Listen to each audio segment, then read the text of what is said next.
Hi guys, welcome back. Alright, today we are going to do the satin effect, but we're going to do it two different ways. Now, the first part is the same. That's why I have two coasters. But the first part, it's the same. So we'll go ahead. We start off, we put a thin layer of resin into our mold. Let's see, trying to get the two about even. We don't want a thick layer. We just want a layer that's thick enough to cover the bottom of the mold. Alright? Alright, now then let's double check. Make sure we don't have any bubbles in the corners. And I'm going to tell you right now, I did use a bubble removing machine to get all the bubbles out of my resin. But if you do not have a bubble removing machine, that's okay. What I would suggest is warm up your bottle of A, I believe it is, so that it will combine and mix with your B easier. And you'll have fewer bubbles. It will be able to release the bubbles easier. So now I'll spray them.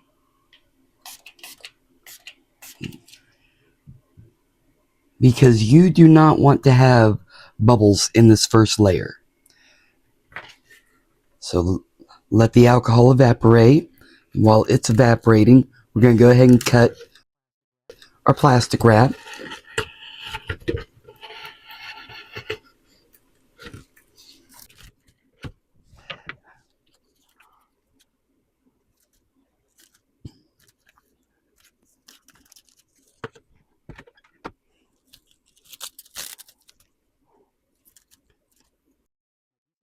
My pieces of plastic wrap are going to be bigger than the coasters we're working with.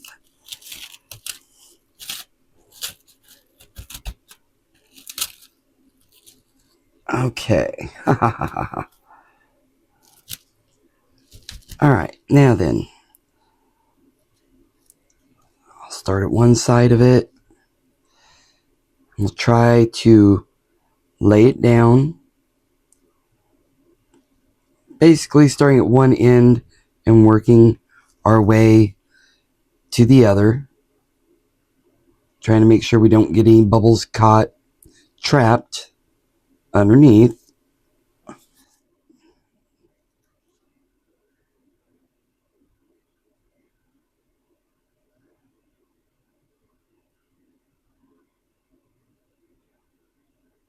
Just slowly work it across. I do think I have one right there.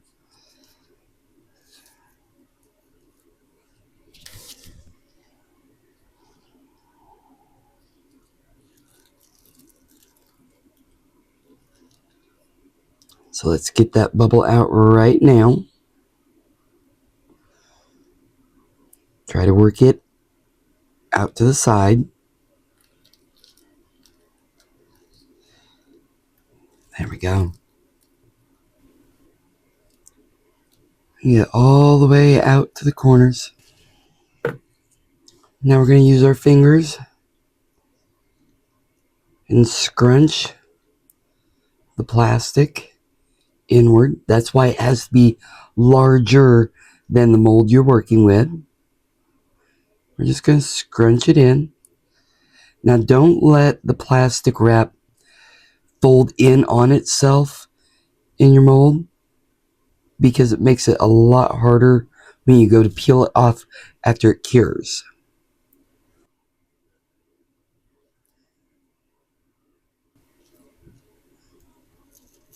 We're going to tuck this closer. Okay. Now we'll do the same with the other piece. And just be patient with it. You know, you see a bubble, go ahead and try to work it out right then.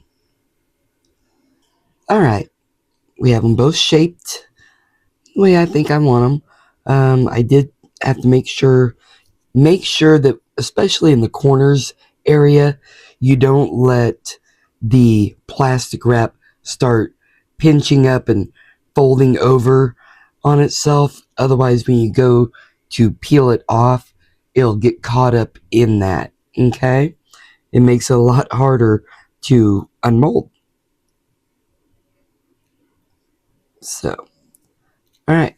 Now we'll just go ahead and let them cure up. Okay, the first part is cured up. So now we will remove the plastic wrap. And don't try to force it at first. Just try to slowly work it around. See if you can find an area that it's willing to come up easily. And just start in that area.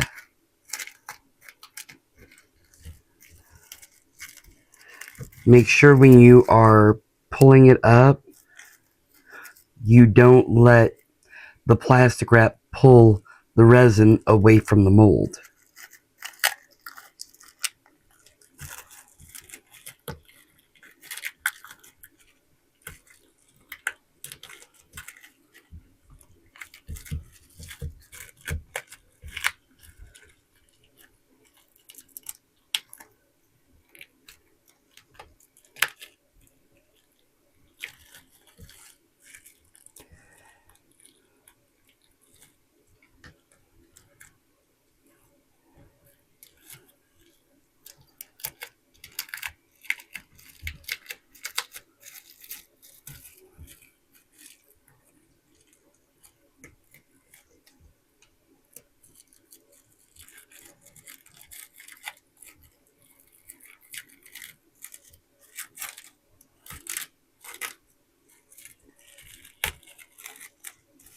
There we go.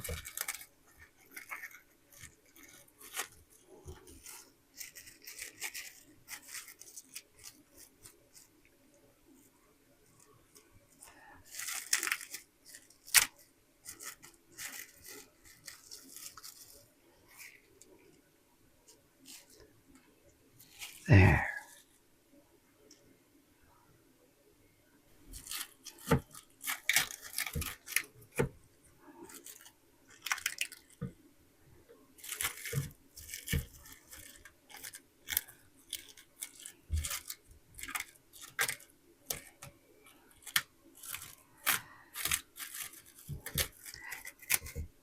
And if you end up tearing your plastic wrap and it stays stuck in there, you will need to use tweezers.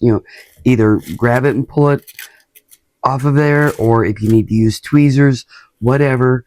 But try to get any little scraps of plastic wrap. If you get torn off, get them out also. Okay, you will need to do that. Otherwise, it'll make it look wrong. So, looks like we got it all out. We do have where the resin came up the side edges. Some of it sticks out past the mold.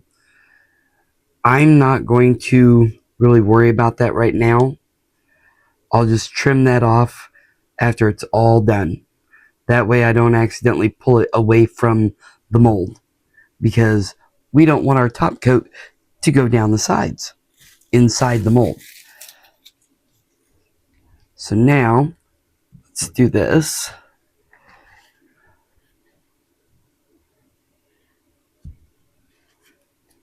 Let's see, which one do we want to do that with?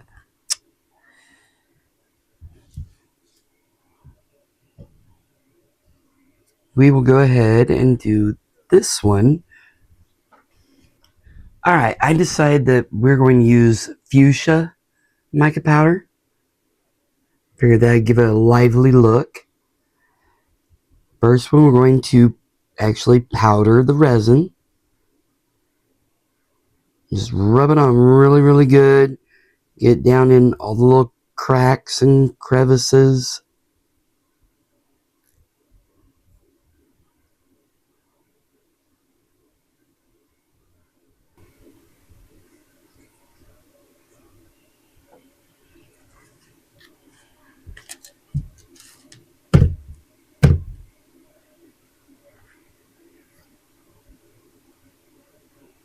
Okay.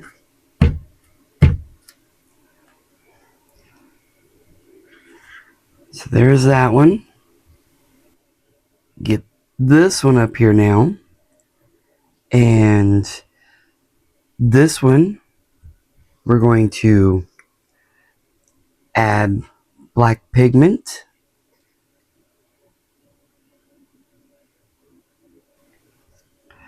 Alright. Now we'll pour black pigment into this one.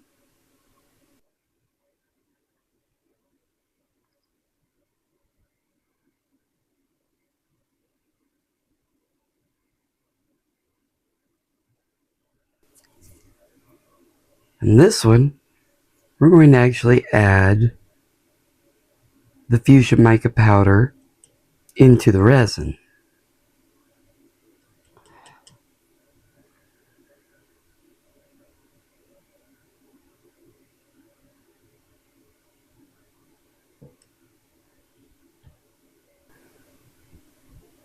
Alright, here we go. We'll get it mixed up now. Alright. And because we have the mica powder in the resin, we can go ahead and spray that to help keep any big bubbles from being in there.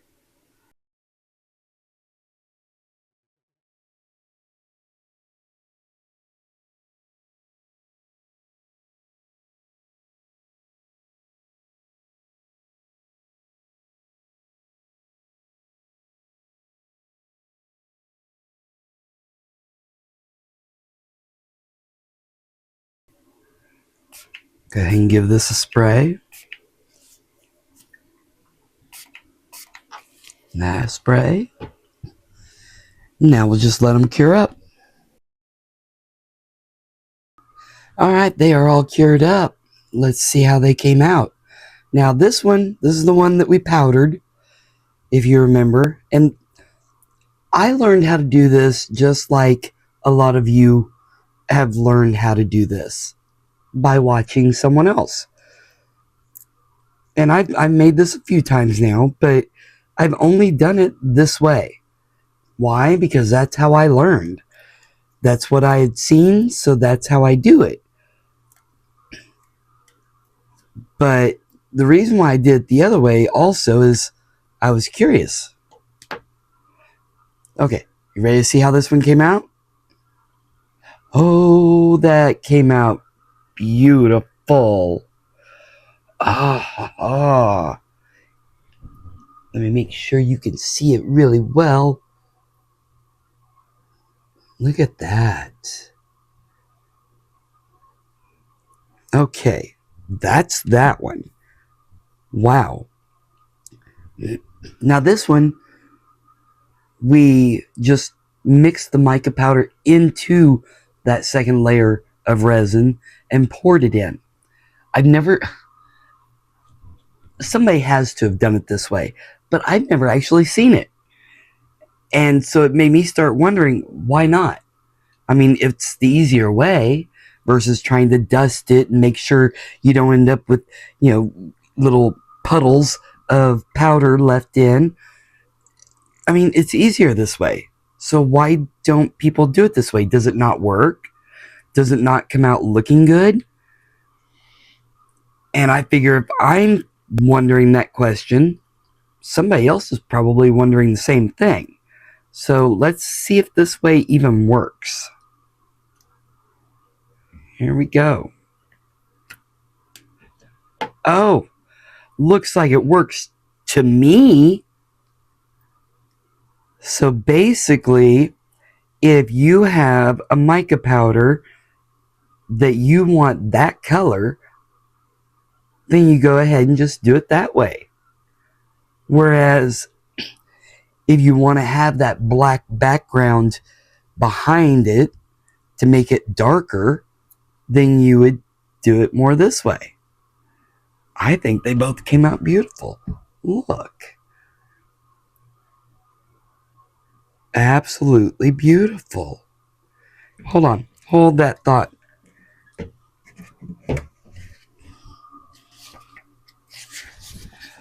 We need to get a pretty background. How's that? There. See? Pretty background. Look at these. What do you think of them, guys? Oh, there. Trying to get different lighting. So anyhow, you guys let me know what you think of them. Do you like it with the powdering it and then backing it with black resin, or combining it into the resin and just pouring it as that color? What do you think, guys? I think they both ways work great. You still have the 3D effect here, definitely, but you still have that 3D effect in this one too. There's your sides.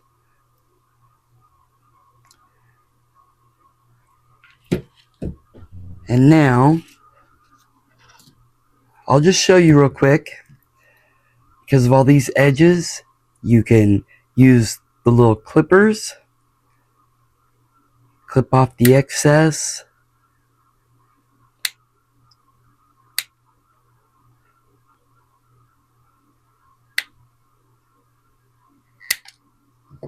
And then you can use a file and file that sharp edge off.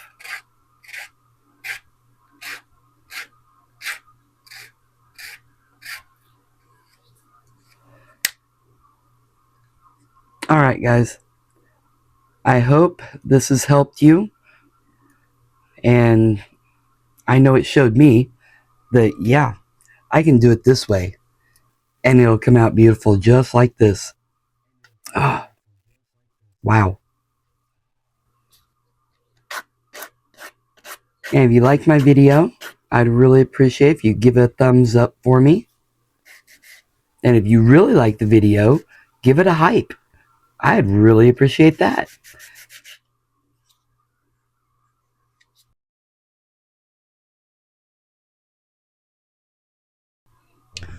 Alright guys, you have a great day. Bye for now.